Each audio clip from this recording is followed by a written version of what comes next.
Olá, conversaremos agora ainda sobre o processo de avaliação da decisão financeira de longo prazo como avaliação de investimento, ainda fazendo referência às taxas de retorno, quer dizer, análise a partir do olhar da taxa de rentabilidade aí dos investimentos ou ativos.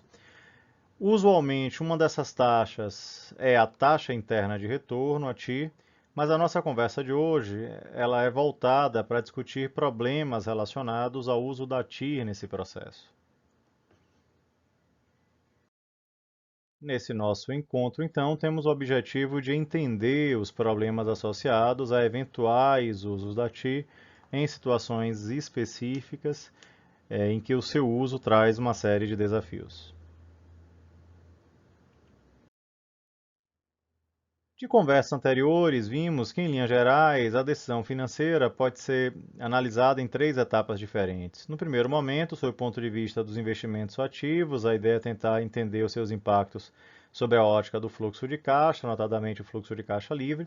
Sob a ótica dos financiamentos, a ideia então é entender essa expectativa de retorno por meio aí dos financiadores. Geralmente isso é feito por meio lá dos custos efetivos ou de oportunidade das diferentes fontes de financiamento expresso na taxa mínima de atratividade. E aí, numa terceira etapa, geralmente nós comparamos, quer dizer, impactos de decisões de ativos com expectativas de retorno aí de financiamentos. E essa comparação se dá por meio de técnicas de avaliação de investimentos, sejam elas baseadas em prazos, quer dizer, como as técnicas de payback, prazo de recuperação do capital investido, de valores, como valor presente líquido, VPL, valor futuro, valor uniforme líquido, e técnicas centradas em taxas, onde com certeza a mais usual é a taxa interna de retorno, quer dizer, a taxa que tenta mensurar a rentabilidade dos capitais aí colocados na operação.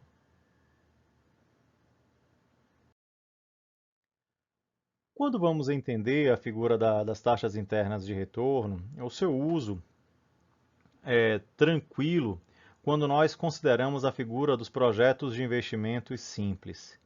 O que é que são esses projetos de investimentos simples? Quando os capitais do fluxo de caixa apresentam apenas uma mudança de sinal.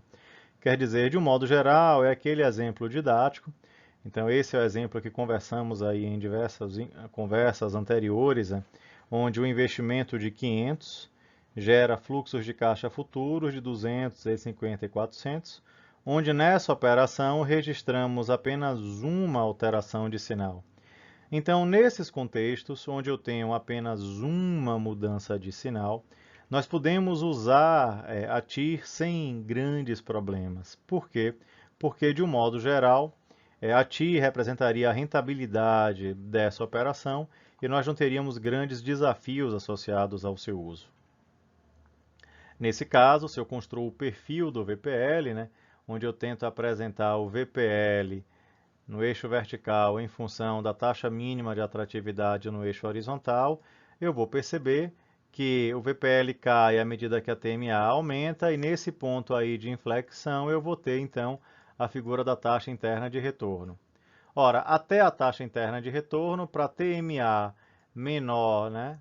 TMA menor que taxa interna de retorno, eu tenho VPLs positivos, de um modo geral eu aceito os projetos. Agora, se por outro lado a TMA ela for maior, né, do que a TIR, quer dizer, maior do que a TIR que está aqui, então aí nesse caso, geralmente eu tenho VPLs negativos, quer dizer, eu rejeito essa decisão de investimento. Então, nesses contextos, com projetos simples, com apenas uma mudança de sinal, não temos por que discutir o uso da TIR. A TIR pode ser usada e ela reflete a rentabilidade do capital investido. Agora, se de repente essa situação não vigora, aí passamos a ter desafios.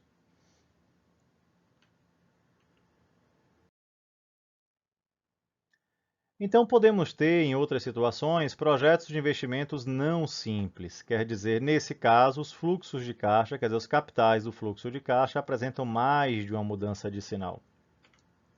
Então, nessas situações, nesse caso, eu tenho menos, vira mais, eu tenho a primeira mudança, depois o mais vira menos, aí eu tenho a segunda mudança. Então, eu tenho duas mudanças de sinal. E no projeto C, o menos vira mais, quer dizer, eu tenho a primeira mudança, o mais vira menos, eu tenho a segunda mudança, e o menos vira mais de novo, eu tenho a terceira mudança. Então, nesse caso, eu tenho duas mudanças de sinais, e aqui no projeto C eu tenho três mudanças de sinais. Então, nessas situações, eu tenho a figura dos projetos de investimentos não simples. Qual a implicação desses projetos de investimentos não simples? Como nós teremos mais que uma mudança de sinal, esse fato de ter mais que uma mudança de sinal pode trazer impacto sobre o fato de também termos mais de uma TIR. Aí, nessas situações, o desafio do uso da TIR se torna maior. Quer dizer, o uso pode ser problemático, podemos ter mais de uma TIR, e aí, nesse contexto, nós precisaríamos ir além, quer dizer, tentando entender outras medidas aí de avaliação. Ora, se vamos então entender quantas taxas internas de retorno teremos, aí podemos aplicar a regra de Descartes, que diz que o número de raízes reais, aí lembrando que a TI é a raiz aí do polinômio que reflete o VPL, né? Maiores que menos 1 é igual ou menor que o número de mudanças dos sinais do fluxo de caixa. Então, nesse caso, vamos ter que contar a quantidade de mudanças e a partir daí nós vamos ter, na verdade, o limite da quantidade de TIRs, quer dizer, de raízes aí do polinômio que torna o VPL igual a zero, essas raízes estão a TIR, e aí, nesse caso, podemos ter então exatamente isso, quer dizer, múltiplas TIRs limitadas aí por essa quantidade.